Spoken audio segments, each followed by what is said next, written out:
Moi, pour moi, enfin, la question, déjà, moi, j'étais plus d'accord avec vous, ce que vous disiez, parce que pour connaître un peu parole d'honneur C'est qui vous? et Pas bah, du position. Badiou et position, parce que pour moi, déjà, PDH ne défend pas, ne défend pas une stratégie de classe. Enfin, je veux dire, c'est pas dans leur stratégie. Je me rappelle même au Je moment pense de la qu'ils présidence. l'assumeraient en plus même, puisque c'est plus de base, ils étaient plutôt dans l'autonomie antiraciste que dans une stratégie de classe, je pense. Moi, je pense qu'on peut dire que les camarades de Parole d'honneur, ils sont pour une transformation de la société, ils sont pour une rupture avec le système tel qu'il est, la barbarie, les oppressions, etc. Néanmoins, on ne peut pas dire que leur stratégie, elle est celle de l'hégémonie ouvrière, elle est celle de la centralité de la classe ouvrière, de l'unité des prolétaires pour le renversement du système. Ça, c'est pas leur position. Ils considèrent même, moi, de mémoire, une fois, ils leur avaient posé la question pourquoi vous soutenez pas Naskazib dans sa campagne? Pourquoi vous soutenez Mélenchon alors que pour une fois, il y a un candidat qui est un candidat racisé, qui est de confession musulmane, etc. Normalement, c'est un premier concerné. Pourquoi vous lui donnez pas de la force? Ils ont dit, ok, certes, Anaskazib, il est racisé, mais la ligne qu'il défend, c'est une ligne de la gauche blanche. Parce qu'ils ont dit clairement que la défense de la classe et non pas la défense de la race, c'est une position de la gauche blanche que tu peux t'appeler Poutou. Je me rappelle Wissam, il avait dit que tu t'appelles Poutou ou Anaskazib. Le fond, c'est qu'est-ce que tu défends et que eux, ils considèrent que la défense de la centralité de la classe ouvrière, c'est pas que tu sois racisé ou pas. Au final, ils préféraient défendre une ligne réformiste. Donc moi, je pense que déjà sur ça, c'est pour ça que j'étais d'accord avec vous, c'est que de base, on peut pas dire que il défendrait le truc du drapeau bleu-blanc-rouge autour d'une volonté de l'unité des prolétaires, des bourgs et des tours, mais autour d'en réalité ce que vous dites, c'est-à-dire une forme de nationalisme avec des guillemets de gauche.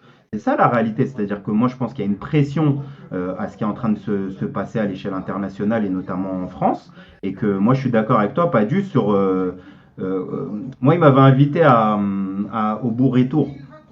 J'ai refusé, mais néanmoins, on avait envoyé Christian Porta, notre camarade de l'agroalimentaire, qui est parti.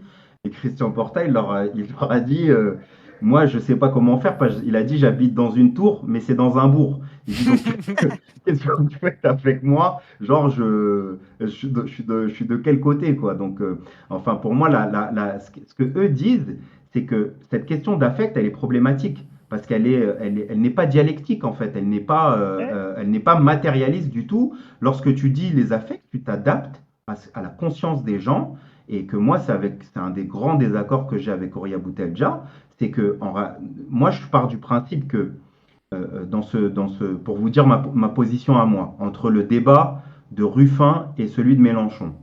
Ruffin, il a un dé, il- la position de Ruffin, c'est de dire en gros, on a déjà acquis les Arabes et les Noirs, ça sert à rien d'en faire 3 tonnes sur eux. Viens, on parle avec les Blancs parce que de toute façon, les Arabes et les Noirs, ils voteront de toute façon pour nous. Ça, c'est le débat de Hmm. fond de François Ruffin, c'est de dire ça. La position, en gros, d'abandonner les positions progressistes de la France insoumise autour de l'antiracisme, autour des LGBT phobie, etc., etc. Moi, je soutiens la France insoumise sur le fait de ne pas lâcher sur cette ligne-là. Néanmoins, là où je ne partage pas ce qu'avait dit Mélenchon sur le plateau de l'insoumission là sur Twitch, c'est que Mélenchon, il a dit, moi, ma centralité, c'est que j'ai 16 millions d'abstentionnistes et que j'ai rien à faire. Vous avez vu, il avait dit à la Boétie, il avait dit c'est bon, il faut arrêter de dire les fâchés pas fachos, ils sont fachos au fond. Et donc, en fait, la stratégie, elle est à balle d'aller discuter avec les 16 millions d'abstentionnistes. Je suis contre ça. Pourquoi? Parce que pour moi, c'est abandonner de fait 57% des prolétaires qui ont voté aux dernières élections entre les mains de l'extrême droite. Moi, ça me pose, je veux dire, je ne veux pas vivre dans une société où en fait on accepte de fait que d'un point de vue, et c'est ça le problème des limites de l'électoralisme, c'est que quand tu es électoraliste, eh ben, tu t'adaptes à où est-ce que tu vas chercher des viviers de voix. Et Et c'est la puis c'est une question de différence. temporalité.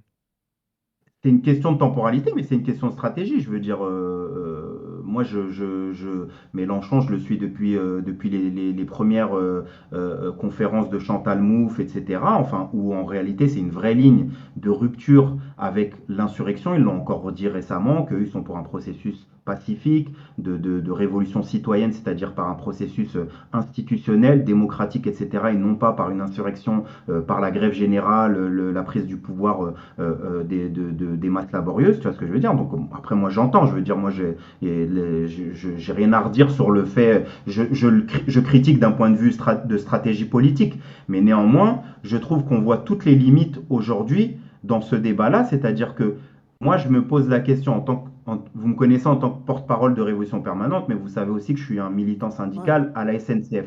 Moi, je ne sais pas comment demain je peux mener des combats, des grandes grèves, des victoires, si j'ai quasiment plus de la moitié de mes collègues qui sont d'extrême droite. Et ça, c'est profondément problématique. C'est-à-dire que si tu ne fais pas une bataille idéologique centrale pour aller chercher ces gens-là, non pas leur dire uniquement le RN, il défend Bernard Arnault, il est contre l'augmentation du SMIC, mais leur dire que ce sont des ennemis de classe et que nous avons la nécessité entre prolétaires blancs, prolétaires racisés, etc., de s'unir autour d'une stratégie de renversement de ce système-là, je pense qu'on part vraiment dans quelque chose qui amènera à des bougées systématiquement sur la droite. Et je suis d'accord avec ce qu'a dit Padu tout à l'heure, par rapport aux positions de Boutelja il y a 10 ans, c'est un recul important. Je veux dire, c'est une concession parce que au fond, la question du bleu-blanc-rouge, qu'est-ce que tu défends quand tu défends le bleu-blanc-rouge? C'est pour défendre quoi en fait? La réalité, c'est que le drapeau français, quand tu es même quelqu'un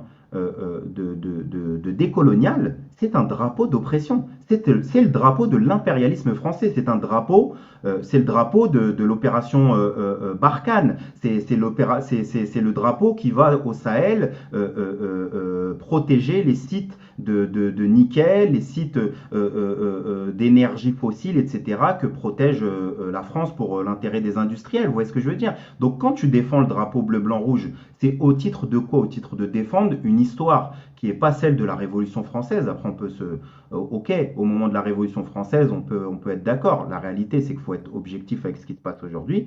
C'est que le drapeau français est le drapeau du soutien au génocide en Palestine et le drapeau de l'oppression en Afrique, à Mayotte, à la Martinique, etc., etc. Donc je ne vois pas comment, en tant qu'antiraciste et anti-impérialiste, il est possible articuler une position progressiste, politique autour de ça. Et c'est pour ça que pour moi, ce n'est ni plus ni moins qu'une forme allez, peut-être ça va être dur de le dire de cette manière-là, mais je pense qu'il y a une forme de capitulation vis-à-vis de quelque chose qui était quelque chose de central pour les antiracistes jusqu'à présent, c'était de ne pas faire de concessions à l'histoire coloniale de ce pays-là. Et que je veux dire, nous, on n'a pas besoin d'unir les gens autour d'un projet national. Vous voyez ce que je veux dire? Parce qu'en fait, quand tu dis aux gens bleu, blanc, rouge, tu leur dis in fine, bon, frérot, il faut défendre la patrie.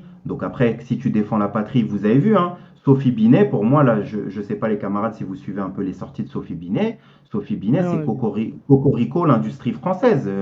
Tu vois ce que je veux dire? Et moi, la position pour moi des marxistes et des révolutionnaires de manière générale, elle est de dire nos intérêts, elles sont celles de l'ouvrier américain, de l'ouvrier sénégalais, et elles ne sont pas celles de main dans la main avec le patronat français contre les attaques du protectionnisme nord-américain, etc., etc.